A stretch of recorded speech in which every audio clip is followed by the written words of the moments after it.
Vivekananda academy Baroda के YouTube channel में आपका स्वागत करता हूं। साथियों, बहुत सारे यूट्यूब चैनल देखे मैंने जो एनसीईआरटी, ठीक है, कि साइंस वगैरह या जो भी बहुत सारे सब्जेक्ट वगैरह वो पढ़ाते हैं, ठीक है।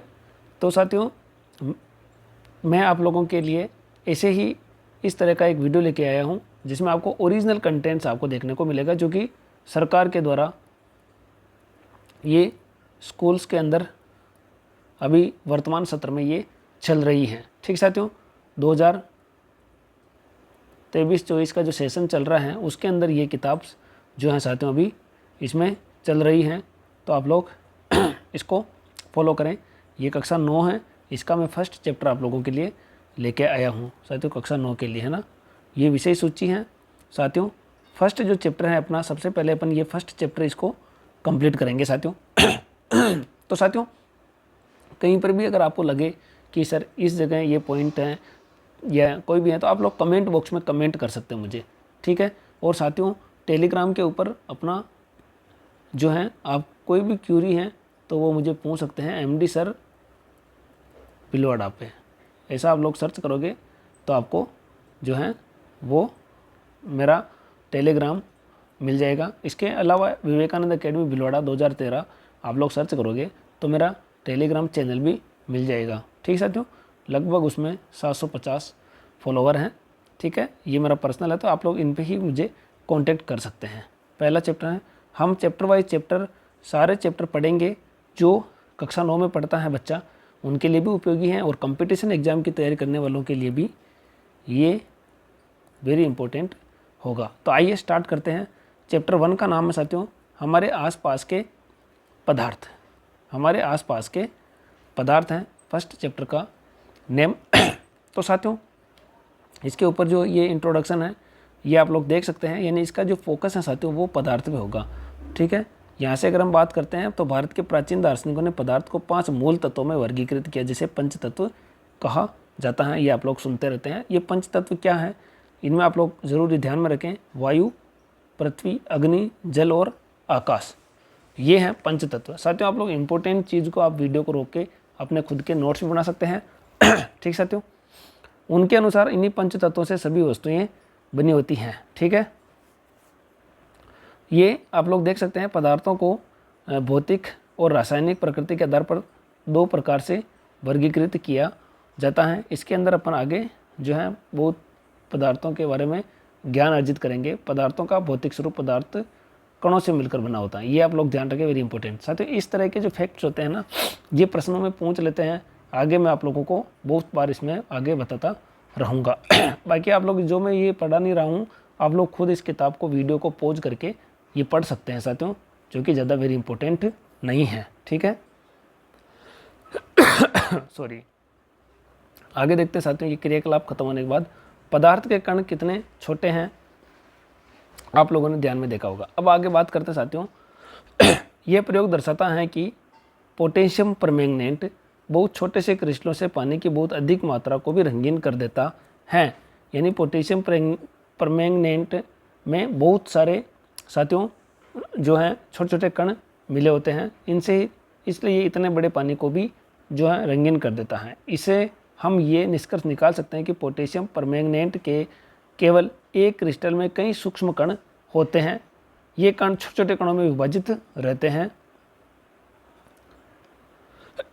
अंततः एक स्थिति में ये कण और छोटे भागों में विभाजित नहीं किए जा सकते। यानी कि साथियों, ये हम देख सकते हैं कि ये इतने छोटे छोटे कणों में विभाजित होते हैं कि इतने बड़े पानी के को भी ये जो है रंगीन कर देते हैं। पोटेशियम परमैंगनेट की जगह 2 मिलीलीटर डेटॉल से भी हम ये क्रियाकलाप कर सकते हैं। Very important box. पदार्थ के कण बहुत छोटे होते हैं, इतने छोटे कि हम कल्पना भी नहीं कर सकते हैं। यानी पदार्थ के कण बहुत छोटे होते हैं साथियों। ये जो हम सीरीज आगे आप लोगों के लिए लेके आए हो ना, ये वेरी इंपॉर्टेंट है। ये आगे बहुत ही इंपॉर्टेंट अपने लिए काम आने वाली है साथियों। और आप लोगों के लिए साथियों, आप लोग भी मुझे सुझाव दे सकते हैं, और आप लोगों के पास भी अगर कोई अच्छा कंटेंट हो तो आप मुझे टेलीग्राम पे भेज सकते हैं।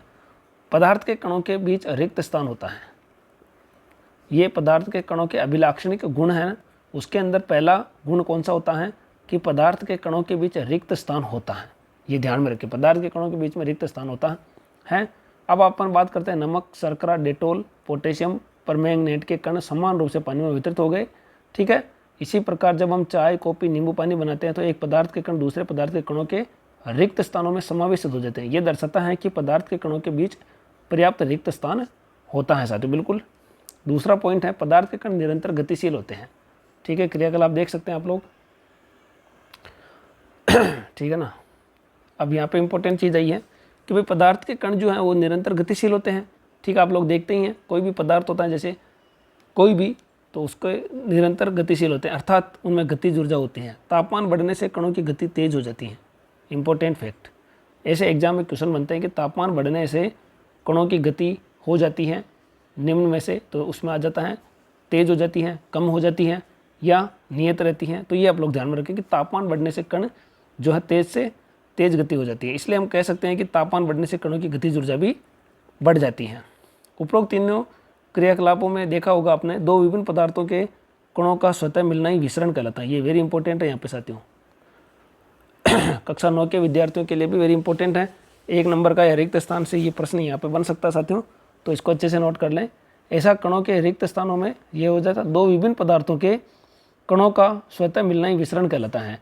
दो विभिन्न पदार्थों का, जैसे दूध हो गया और शक्कर हो गया, तो दूध और शक्कर आपस में मिल गए तो ये क्या हो गया साथियों, विसरण हो गया। इसी का अर्थ ये है दो विभिन्न पदार्थों के कणों का स्वतः मिलना ही विसरण कहलाता है। हमें यह भी पता चलता है कि गर्म करने पर विसरण तेज हो जाता है, यानी अपन दूध को गर्म करेंगे फिर शक्कर मिलाएंगे तो जल्दी घुल जाएगा साथियों। तो ये फैक्ट इसके ऊपर आप लोग ध्यान में रखें। ठीक है ना। पदार्थ के कण एक दूसरे को आकर्षित करते हैं। तीसरा पॉइंट हो गया, अभिलाक्षणी गुण के अंदर ये चल रहा है अपना। ठीक साथियों, सॉरी, ये आप लोग आगे देख सकते हैं। इसमें उपरोक्त क्रियाकलापों में क्या निष्कर्ष निकलता है वो बात करते हैं। पदार्थ के कणों के बीच एक बल कार्य करता है, यह बल कणों को एक साथ रखता है। ठीक साथियों, इस आकर्षण बल का सामर्थ्य प्रत्येक पदार्थ में अलग अलग होता है। पदार्थ की अब अवस्थाएं, ये वेरी इंपॉर्टेंट है। तो पदार्थ के साथियों 3 अवस्थाएं होती हैं, ठोस, द्रव और गैस। साथियों चैनल पर अगर आप लोग नए हैं तो चैनल को सब्सक्राइब जरूर करें। ठीक है ना, क्योंकि आपका एक सब्सक्राइब ही हमें मोटिवेट करता है और इस तरह के वीडियो लेकर आने के लिए प्रेरित करता है। ये क्लास जो है साथियों अब रुकेगी नहीं, अगर आपका प्रेम आगे ऐसे ही मिलता रहा तो। ठीक है साथियों,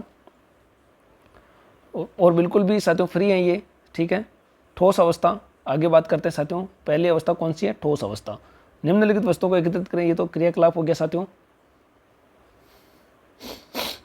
विसरण आपको समझ ही गए, दो अलग अलग पदार्थों का मिलना। उपरोक्त सभी उदाहरण का ये देख सकते हैं। आकार, स्पष्ट सीमा, स्थिर आयतन यानी नगण्य संपीड़िता होती है। बाह्य बल लगाने पर भी ठोस अपने आकार को बनाए रखते हैं। बल लगाने पर ठोस टूट जाते हैं लेकिन अपने आकार में कोई बदलाव नहीं करता है, इसलिए दृढ़ कहलाते हैं। रबर बैंड को क्या माना जाए साथियों, ये वेरी इंपॉर्टेंट ध्यान रखना। रबर बैंड, विभिन्न आकार के बर्तन, स्पंज, ये ठोस हैं। ठीक है साथियों, लेकिन फिर भी इनमें संपीड़न संभव है। ये सभी ठोस ही हैं क्योंकि रबर बैंड का जो आकार साथियों वो बदलता है, लेकिन वापस अगर उस बाह्य बल को हटा लेते हैं तो पुनः अपने मूल आकार में आ जाता है। ठीक है, अत्यधिक बल लगाने पर वो टूट जाएगा। चाहे हम शर्करा या नमक को अपने हाथ में लें या किसी प्लेट या जार में रखें, इनके क्रिस्टलों के आकार नहीं बदलते हैं।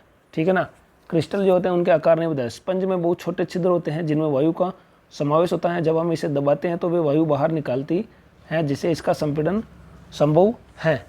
तो साथियों आप लोगों ने ये देखा होगा कि ठोस जो है वो अपना आकार नहीं बदलते हैं, चाहे उनको कितना ही हम दबा लें या इनको बाह्य बल लगा लें, वो वापस अपनी अवस्था में आ जाएंगे।